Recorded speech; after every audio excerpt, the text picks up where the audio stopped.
Mga kasama, kinagagalak sa inyo yung pakilala sa Ginoong Crisostomo Ibarra na nagmula pa sa Europe.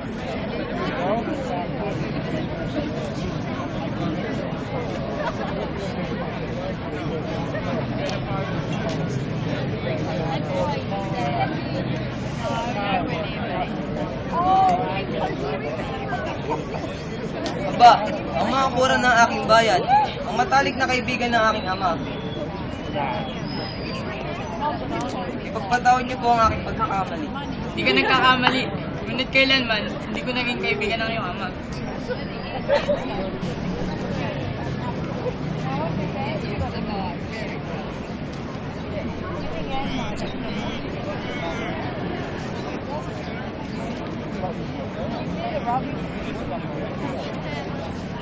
Parin po ninyo ako. Hindi ko po gustong labagin ang tradisyonal nating kaugalian. Hindi ko lamang po mapigil ang sarili ng batiin ng mga kababaihan. Hayaan niyo ipakilala mo ang aking sarili. Tunay ng kaugalian sa Alemanya. Hindi ko po gusto magpasok ang banyan ng kaugalian. Ito lamang po ang pigil ng pagpapagod. Ako po si Juan Crisostomo Ibarra, Magsalin.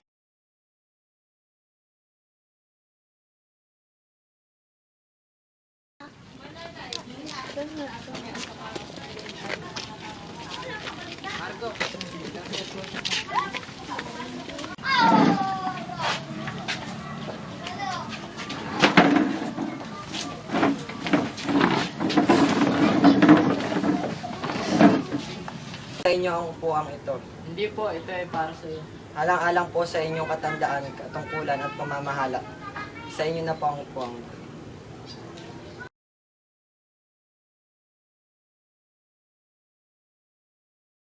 Kayo ang kura dito, kaya kayo ang maupo.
Di mo ba ako nalimutan, Ibarra? Sa dami-rami na ang nagagandahang babaeng nakilala mo, di mo ba ako naiwaglit sa iyong isipan?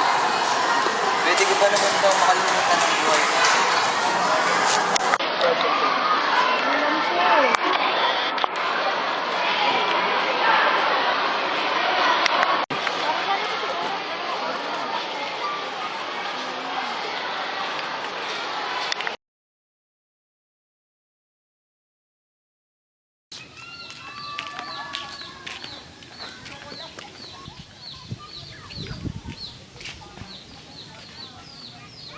Sisa!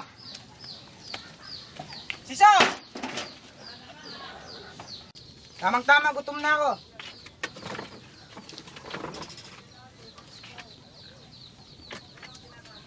Oh, kumusta na ating mga anak ng sakristan? Okay naman sila.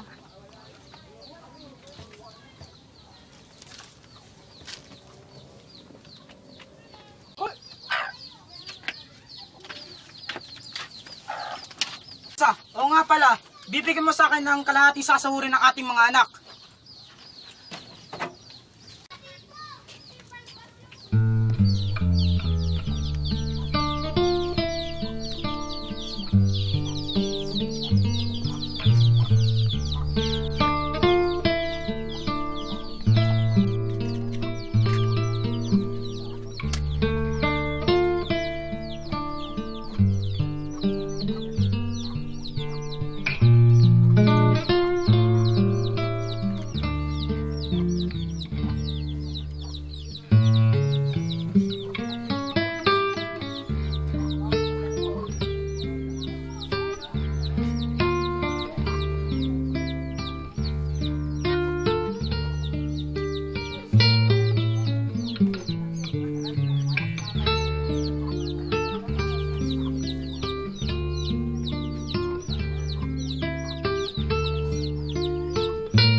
Dito, inay! Buksan niyo, dali! Inay! Ang anak ko!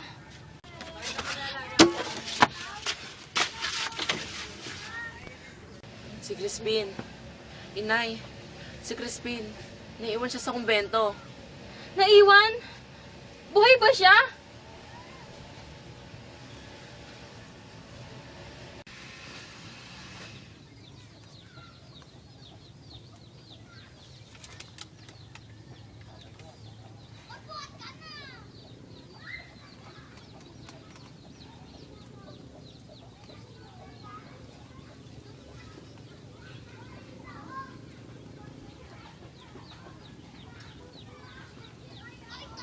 Diyos ko po, salamat at iniligtas mo siya.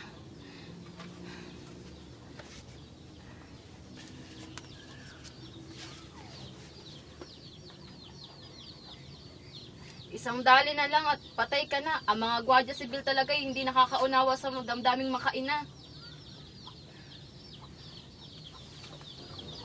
Nagbago na ang inyong ama. Ibig niya na muling magkasama-sama tayong lahat. Pero ina, hindi ba pwedeng tayong tatlo na lamang mamuhay na magkakasama?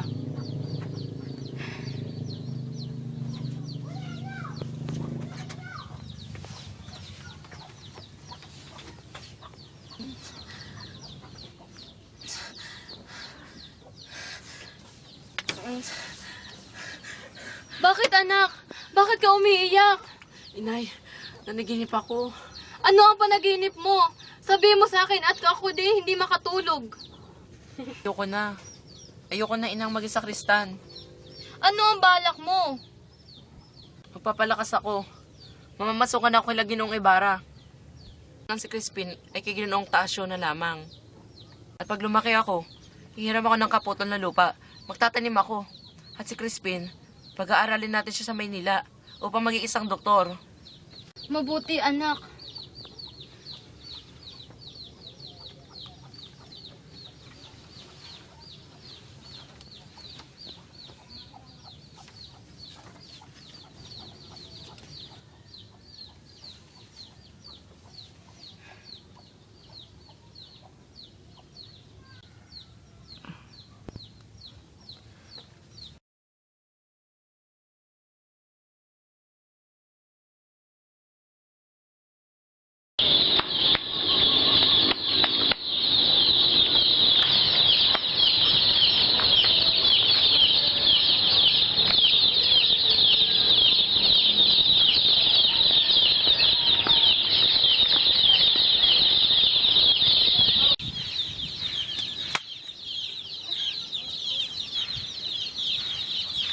Pagtapat ka at kung hindi ay tatali ka namin sa puno at babarilin.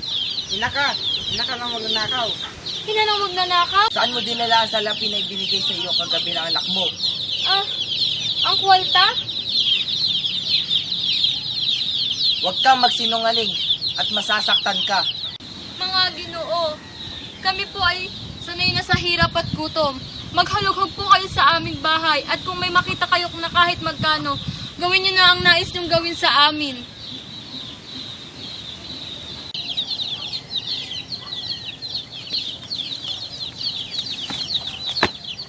Pakiusap ko na lamang po sa inyo na paunahin niyo ako ng 20 hakbang sa inyo. Hindi, ayoko. Alam ko na estratehiya na iyan. Tatakasan mo kami.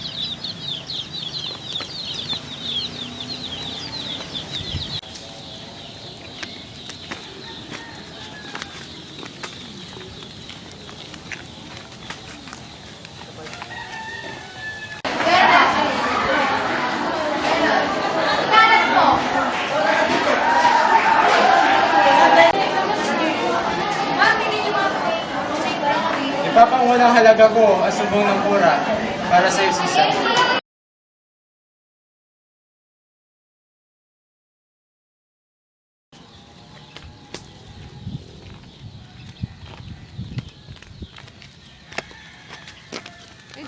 Basilio! Crispin! Basilio! Crispin!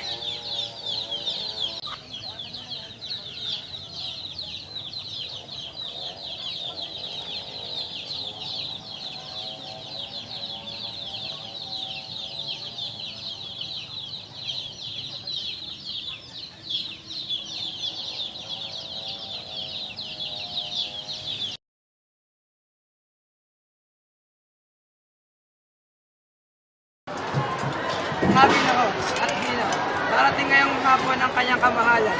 Ang Kapitan General at sa aking bahay sila tutugtog.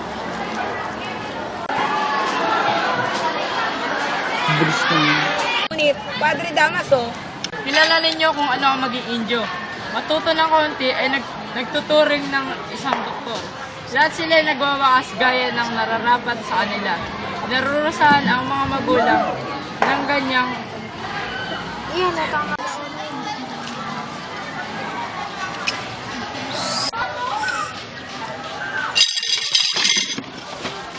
Ano kayo?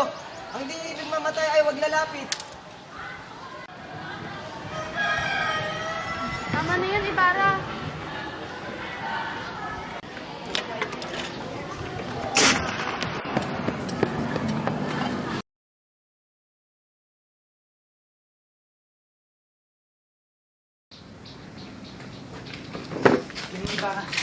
Ihanda mo ngayong sarili. Ilalabas kita sa bilangguang ito. Ngunit paano?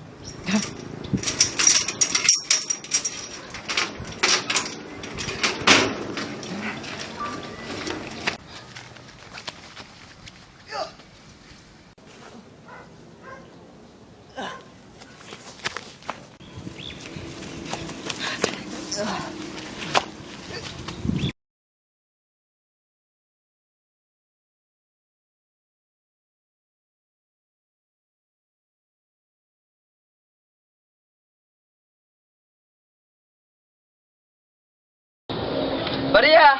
Maria! Crisostomo! Crisostomo!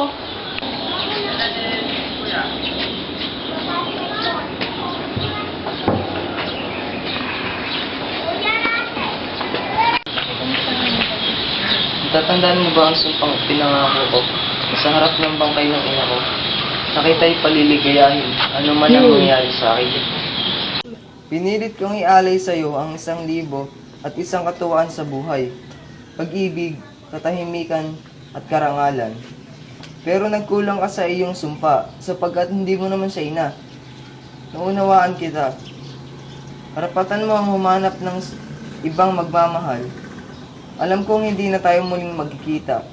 Bata ka pa, Maria, at may karapatang lumigaya. Alam kong matutuwa na rin ang nanay ko sa pagsisikap kong makausap ka at ipadama sa iyo na pinapatawad na kita. Maging maligaya ka sana, Maria. Paalam. Narito ka hindi upang patawarin ako. Narito ka upang sumbatan ako.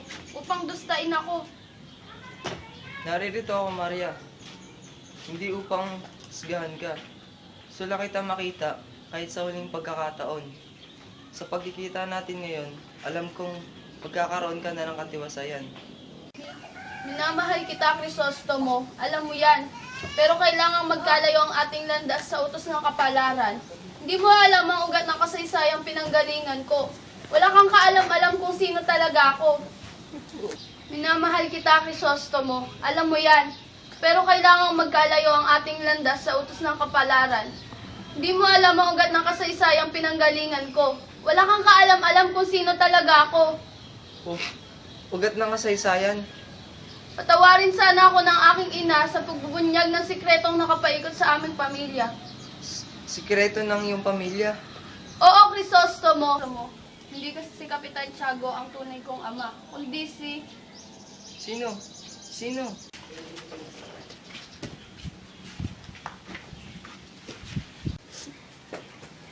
Hindi mo makapaniwala, Maria. Iyon ang dahilan kung bakit habot hanggang langit ang galit niya sa'yo nang malaman niyang nagkakaunawaan tayo. May pruweba ka bang siyang ama mo? Panito ng ama ko sa bahay na una niyang tinirhan. Ang taong nakapulot ng sulat na ito ay alam din ang lihim ng aking ina. Pinagpalit ito sa sulat na bigay mo sa akin nang ikaw ay nagpunta sa Europa. Alam ko ang sulat na iyon ay naging dahilan upang ikaw ay imbestigahan at madiin bilang isang filibustero. Bakit ka nakalimot? Niipit ako sa dalawang nag-uumpugang bato, sa iyo at sa tunay kong ama na nakatunggali mo. Kinalimutan kita alang-alang sa dalawang amang nagdurusa. Kung nagpakasal ako sa iyo, walang mukhang maihaharap ang tunay kong ama sa lipunan. Natitiyak kong susurut-surutin din niya ang ama-amahan kong nagbigay sa akin ng pangalan, kasaganaan, at pag-aaruga. Tandaan mo na ang tunay na pagmamahal ay nakauunawa. Parang awa mo na, mahal ko. Parang awa mo na, patawarin mo ako. Huwag ka lumuhod, Maria. Tumayo ka. Mga biktima lang din tayo ng pagkakataon. Natutuwa na rin ako at maligayang hihiwalay sa'yo sapagkat naiintindihan mo ang pagdurusa ko. Labag sa kalooban ko ang lahat, Crisostomo. Pero tandaan mong makasal man ako kay Linares, hindi ko kalilimutan ang pangakong binitawan ko sa'yo. Mamahalin kita hanggang kamatayan. Ano ang plano mo ngayon, Crisostomo? Sabihin mo't baka may maitulong ako. Madilim ang bukas para sa akin, Maria. Tiyak na malalaman din ng may kapangyarihan ang pagtakas ko nito.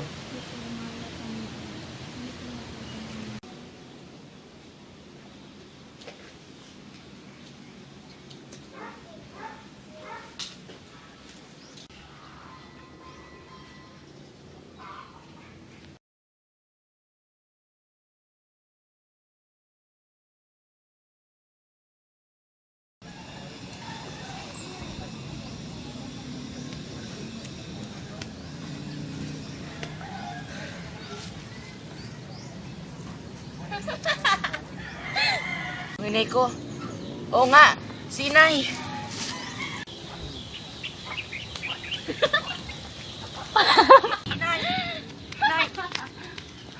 Inay! Inay! Inay! Sandali, inay! Inay! Baliw! Inay, sandali, inay! Inay! Basilio! Crispin! Sandali, inay! Ang anak ko! Inay! Basilio!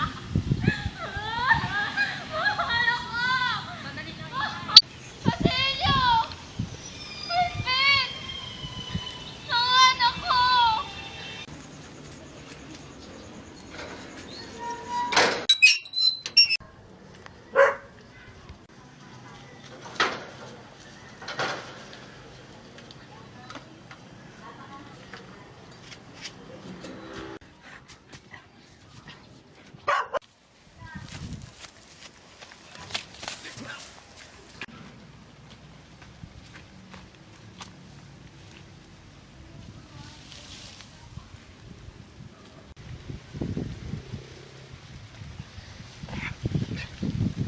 Inay?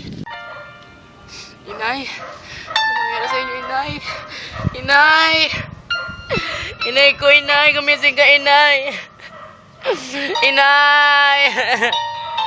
Inay! Ang inay ko. Inay! Tulad ng anumang istorya, may mga tauhang hindi natin alam kung ano ang kinahinatnan. Pero sa dahilang ang nobelang ito ay hango sa tunay na buhay, marapat lamang siguro na malaman ng lahat kung ano ang nangyari sa mga protagonista at antagonista ng nobela.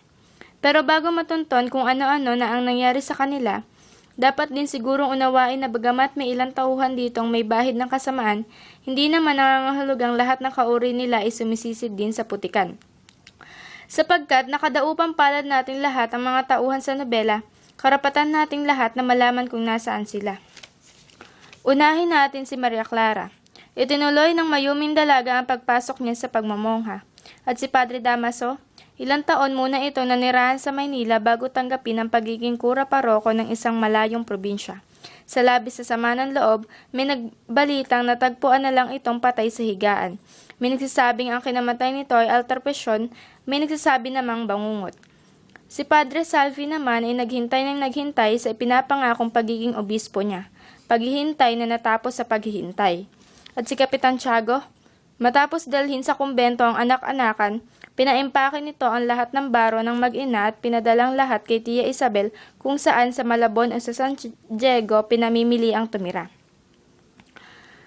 Nangayayat si Kapitan Tiago sa sobrang pagdadalamhati. Napagtuunan niya ng galit ang namulubi ng si Kapitan Tinong. Nalulong din ito sa maraming bisyo, sa pagbabaraha, sa pagsasabong, sa pag-inom ng alak at paghithit ng opyo. Nakalimutan na niya ang pagsisimba, ang pag-aabuloy, ang pagdalaw sa Birhen ng Antipolo. Tuwing hapon, makikita na ito sa tindahan ng mga inchik na dilaw at payat na payat. Mapapansin din ang nanlalalim na mga mata nito bukod pa sa nangingitim nitong labi at nangahabang kuko. Dati-rati, may kutsero na babatok-batukan si Doña Victorina upang pasunurin lang sa maluhong pamamasyal niya, pero nang hindi makatagal ay nilayasan siya nito. Napilitang paturuan ng Doña ang esposo upang magpatakbo ng kabayo, pero hindi ito matuto. Sa galit ng Doña, siya na ang napilitang magpatakbo ng kabayo. Ang masama at kinagigiliwang panoorin ng mga tao, sa bawat hampas ni Doña Victorina sa kabayo, may hampas din tinatanggap ang kanyang esposo. At ang alperes, ang teniente na naging komandante ay nakipaghiwalay na sa nangangamoy nitong asawa. Sa pagkapahiya na iniwanan ng sariwa niyang kagandahan, nagpakalunod sa alak si Doña Consolacion. Hindi lang mga batang natakot sa kanya, pati na matatanda ay umiiwas din sa nangangayayat na senyora. Maraming nagsasabing buhay pa ang mga taga San Diego. May ilang haka-haka na may napasama raw sa sumabog na baporlipa na nagyayaot sa mga probinsya. Di lahat ng kwento ay kailangang magtapos sa katuwaan. May ilang kwento na nangangailangang magwakas sa kalungkutan. Pero kahit na ano pa ang sabihin ng iba, hindi mahalaga kung masaya o malungkot ang nobela. Sapat nang kung may kalungkutan ay nalungkot ka rin bilang manonood at kung may tawanan ay napatawa ka rin ng nobela. Pero ang pinakamahalaga ay kasama ka ng mga tauhan sa kanilang lungkot at ligaya na siyang kinagaganda ng kabuuan ng isang nobela.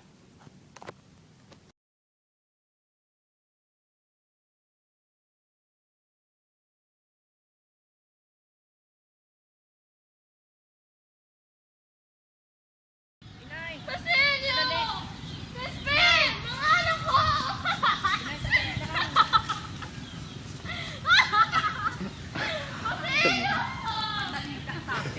Ano, hayaan nyo ipakilala ko ang aking sarili. Tulad ng kaugalian sa Alemanya. Hindi ko po gustong magpasok ng Ako po si Ibarra Crisostomo.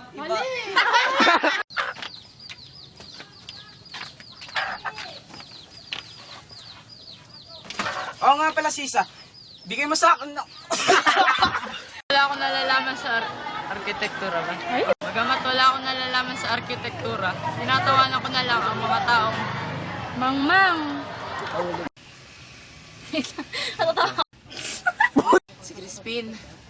Si Crispin, inay. Naiwan siya sa kumbento. Naiwan? Buhay ba siya?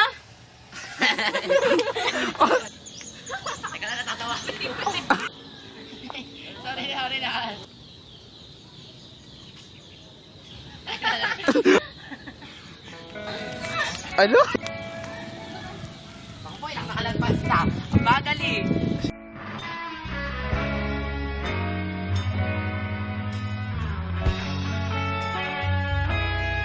Nagsimula ang lahat sa eskwela, nagsama-samang 12 sa kalokohan at sa tuksuhan, hindi maawat sa isa't isa. Madalas ang standby sa cafeteria, isang barkada na kaisaya. Laging may hawak-hawak na gitara, konting udyok lamang kakanta na. Kay simple lamang ng buhay noon, walang mabibigat na suliranin. Problema lamang laging kulang ang datong. Sana napunta ang panahon? Sana nga ba? Sana nga ba? Sana napunta ang panahon? Sana nga ba? Sana nga ba? Sana napunta ang panahon? Sa unang ligaw kayo'y magkasama, magkasabwat sa pambobola. Walang sikreto kayong tinatago, okay sarap ng samahang barkada. Nagkawatakan na sa kolehiyo, kanya-kanya na ang nilakaran. Kahit minsanan na lang kung magkita, pagkakaibigay hindi nawala. At kung saan na napadpad ang ilan, Sa dating eskwela meron din naiwan. Meron pa ng mga ilang nawala na lang. Nakakamiss ang dating samahan. Sana nga ba? Sana nga ba? Sana nga bang barkada ngayon? Sana nga ba? Sana nga ba? Sana nga bang barkada ngayon?